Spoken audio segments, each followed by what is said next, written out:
Tyson? I don't have it actually written down, but Ra'ah, but shepherding. Okay. First disjunctive Ra'ah. That's the first disjunctive of. Now Moses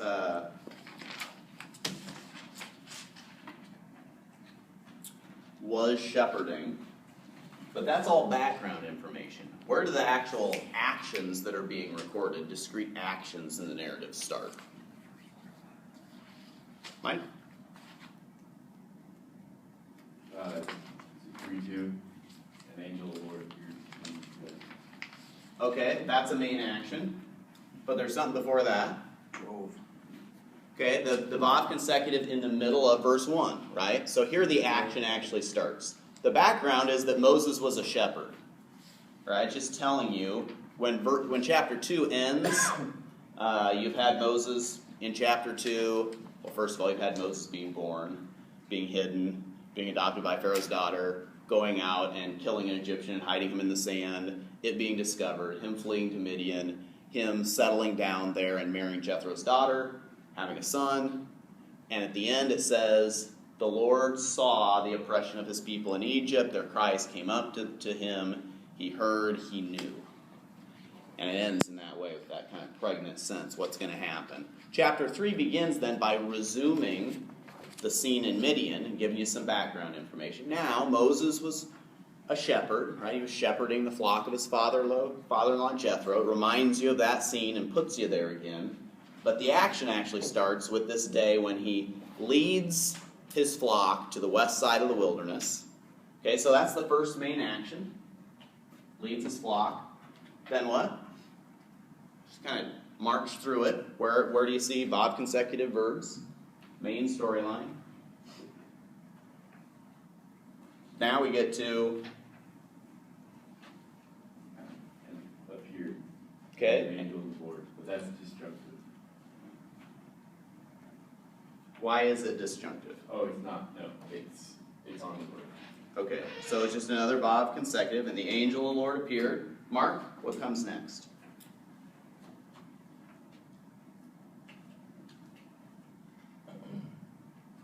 He appeared to him in a flame of fire. Okay, he appeared to him in a flame of fire, but I mean, what's the next action that comes? The next Vav consecutive. So what color did you mark your Vav consecutives in?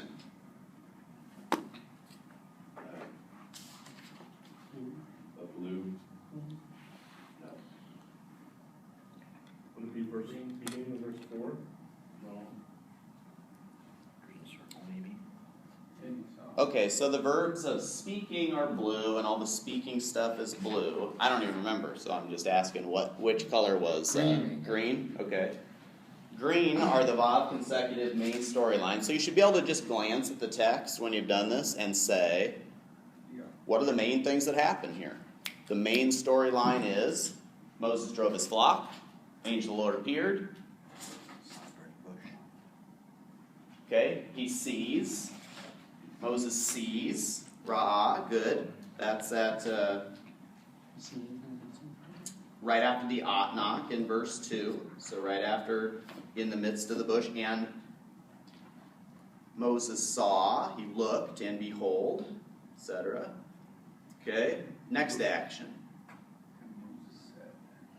Okay, good. And Moses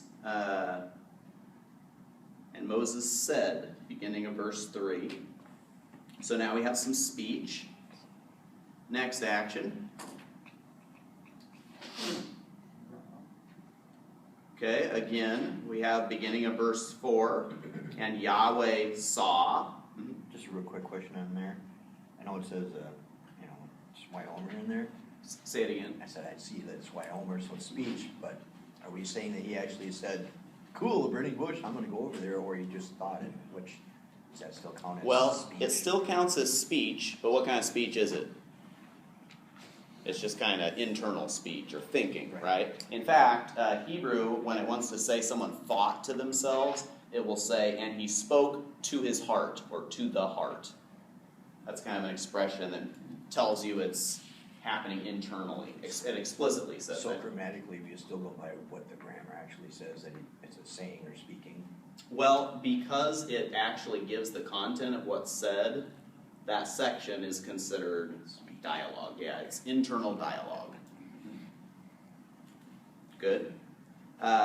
So technically, that's not really an action, although it is. It's the action of some speaking happens, I guess, but it's its own category. Then verse 4, like we said, Yahweh saw that Moses turned aside to see, and he called out. Good. He calls out, and again, it's a verb of speaking, right? So not only Viomer introduces speech, but any verb of speaking that introduces words that are said should be considered a verb of speaking. Okay, he called out.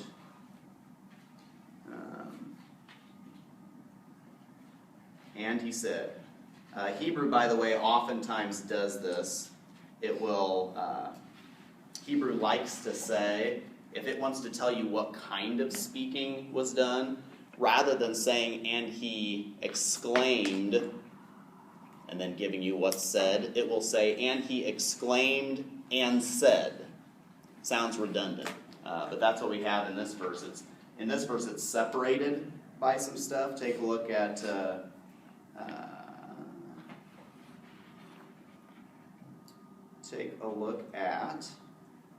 verse 4. Verse 4 begins with, and Yahweh saw that he had turned aside Lirot to see. And then it has, after the Atnach in verse 4, Vayikra Elav Elohim Mitok Hasaneh. And God called to him from the midst of the bush, Viomer, and he said. Now, are these two separate actions? He called and he said? No, it's the same action, right? But Hebrew likes to say that in a full way. And it will use verbs like za'ak, to cry out, or even baka, and he wept and he said, meaning he weepingly said. Or very oftentimes, it will have this construction, kara and amar, and he called out or proclaimed and said.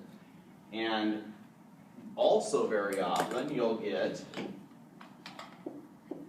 not just a double element, not just this, what would you call this, redundancy, not just this double redundancy. Is double redundancy redundant? Might be. But actually a triple redundancy, because then the speech will be introduced with this guy. Remember this guy, lamor? It's that little word that, yeah, we translate it saying, but it introduces direct speech. So this would be a common construction in Hebrew. We see 2/3 of it here in this verse, in verse 4. And he called out and he said.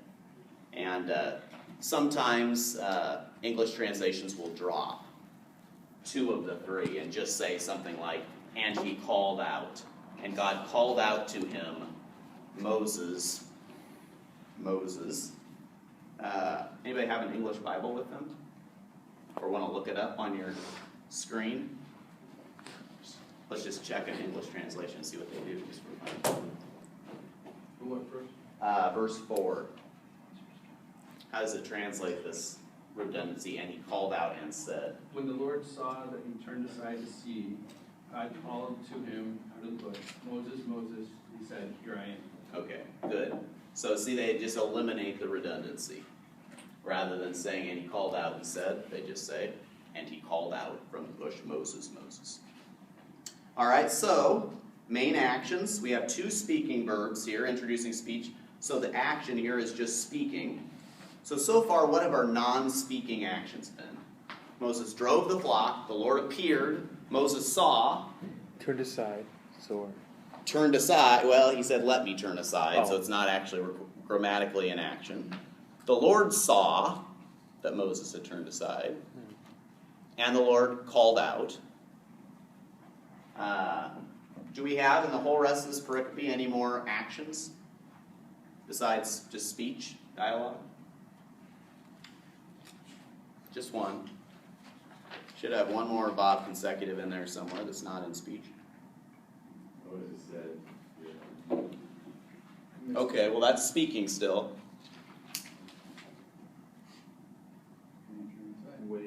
hid. And he hid. There you go. What verse is that? 6? Verse 6, Satar. Okay, God is speaking, and God, what causes Moses to turn his, to hide his face? Well, it's because he's afraid to look at God, but what prompts that fear? In verse 6. Moses hid his face. What's just happened? I am God of the fathers. I am God of the fathers, God of Abraham, God of Isaac, God of Jacob. Yeah, God announces his name, right? I am the God of your father, the God of Abraham, the God of Isaac, and the God of Jacob. And this introduces the last action the last action besides speech. Moses hides his name. All right, so the main storyline in this text, actions, a series of actions besides just dialogue, takes place where in the pericope? Very beginning, right? We get some initiating actions leading into speech. Was there any background material given? Yes, Where? first part. The very beginning, right? Typical shape of a Hebrew narrative. Now, Hebrew can also interrupt in the middle, does all the time, give little parenthetical statements halfway through. But it's typical, you get this little bit of background at the beginning. In this particular text, you have some setup actions, and the whole rest of the thing,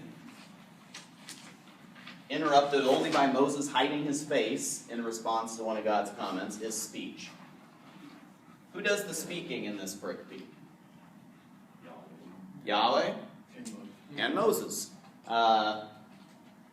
Who is Moses speaking to? He begins by speaking to himself. After that, he's responding to the comments of Yahweh.